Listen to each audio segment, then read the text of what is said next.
আমরা এমন আল্লাহর উপরে ঈমান এনেছি, তার এমন নাম আছে, নামের গুণাগুণ আছে। মহান আল্লাহর যতগুলো নাম আছে প্রতিটি নামের গুণাগুণ এবং কার্যকারিতা আছে। আমাদের ঈমান অনুযায়ী হয়তো আমরা দেখতে পাই না, তাই বিশ্বনবী দেখতে পেয়েছিলেন।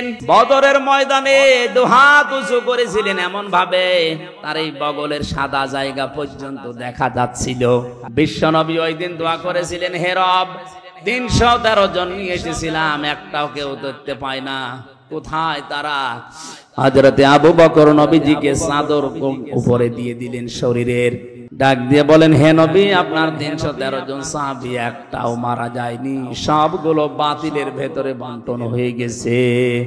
সঙ্গে সঙ্গে জিবরাইল আলাইহিস সালাম বিশ্ব নবী মুহাম্মদুর রাসূলুল্লাহর কানের কাছে মুখটা নিয়ে এসে একটা আয়াত শোনালেন, সূরা আনফালের 9 নম্বর আয়াতটা, ইযে তাসতাগীসুনা রাব্বাকুম ফাস্তাজাবা লাকুম আন্নী মুমিদ্দুকুম বিআলফিম মিনাল মালায়েকাতি মুরদিফিন।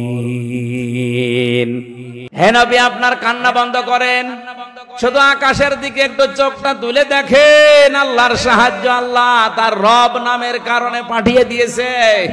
তিনি তাকালেন ওই দিকে, তাকানোর পরেই দেখলেন ফেরেশতারা নামতেছে, সকলের হাতে মোটা মোটা ডান্ডা, বাই সিরিয়াল মুরদিফিন, মানে একটার পরে একটা। নবীজি এবার মুস্কি হেসেছিলেন, আল্লাহ পাঠিয়েছো কত?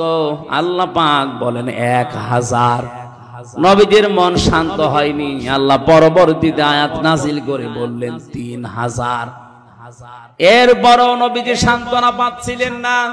আল্লাহ পাক সর্বশেষ সূরা আলে ইমরানে আয়াত নাজিল করে জানালেন, হে নবী, আমি 5000 পাঠিয়েছি।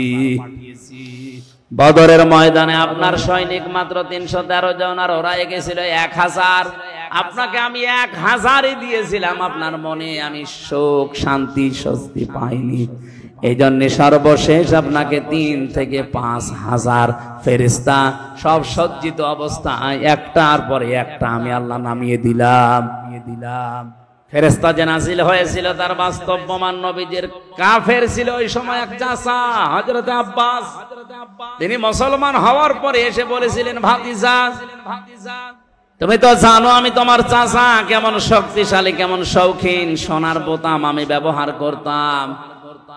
ময়দানে তোমার যে সৈনিকগুলো আমি তো সবগুলোই চিনি।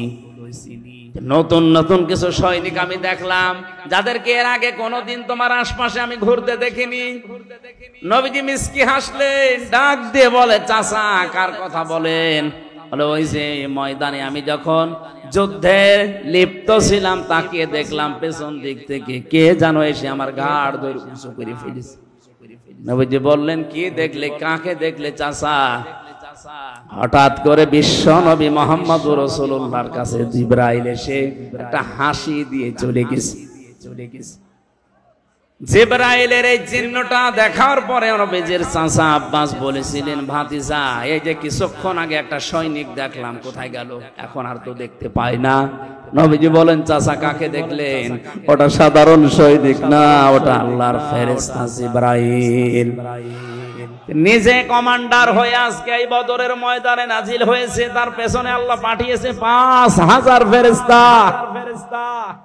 যে সমস্ত কাফেররা মরে পড়েছিল, বিশ্ব নবী বদরের ময়দানে কোন দিনের জন্যও তিনি আগ্নি অস্ত্র ব্যবহার করেন নাই।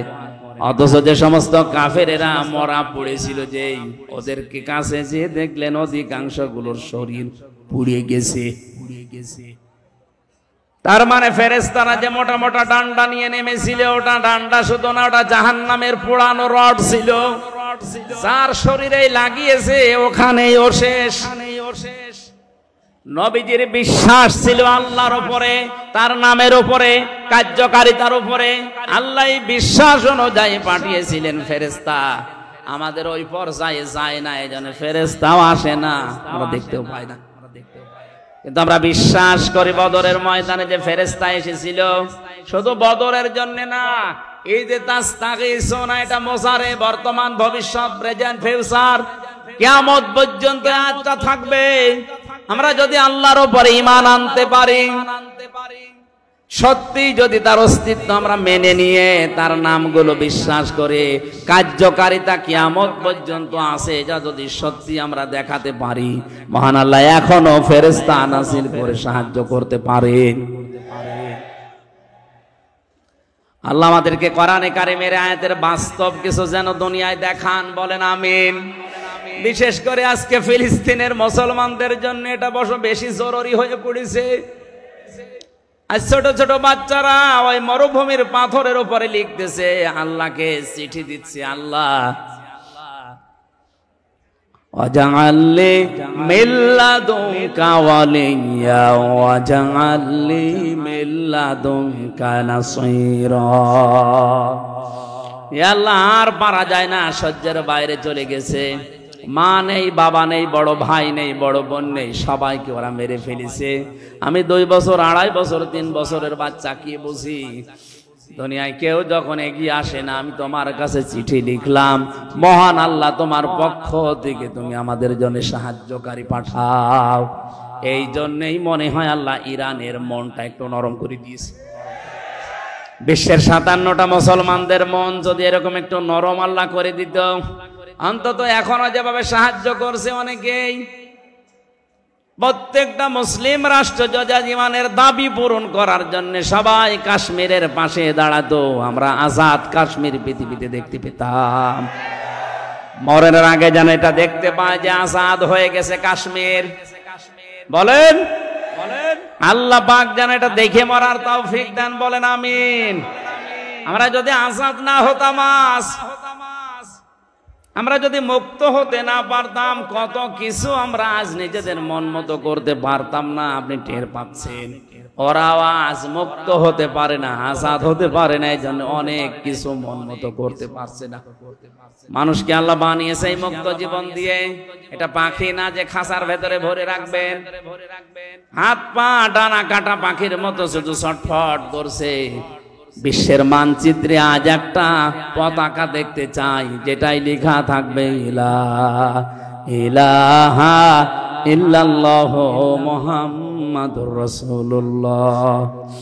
ঈমান যারা এনেছে কথা বলবে, তারা আল্লাহর শুধু নাম বিশ্বাস করবে না, সিফাতিহি ওয়া ক্বাবিলতু জামিয়া আহকামিহি ওয়া আরকানি, আল্লাহর যত হুকুম আহকাম আছে আমি সব কবুল করে নিলাম, মেনে নিলাম। আল্লাহর যত আরকান আছে, রোকনের বহু বচন আরকান, যত খুঁটি আল্লাহ নাযিল করেছে এই পৃথিবীতে, আল্লাহর খুঁটি হচ্ছে 500। কয়টা? এই যে 1টা 2টা 3টা 5টা খুঁটি দেখতে পাচ্ছেন, এই প্যান্ডেল ঠিক রাখার জন্য, আল্লাহর বিধান এই পৃথিবীতে কায়েম রাখার জন্য 500 খুঁটি দরকার। ওই 500 খুঁটি আল্লাহ কোরআনে কারিমে দিয়েছেন। প্রতিটি খুঁটি আমি মেনে নিলাম, যেখানে এই খুঁটি দেখবো খুঁটির বাইরে আমি যাব না। এর নাম ঈমান আনা। এর নাম কি? আমরা ঈমান আসলে পেয়েছি, ঈমান আমরা আনতে পারি না।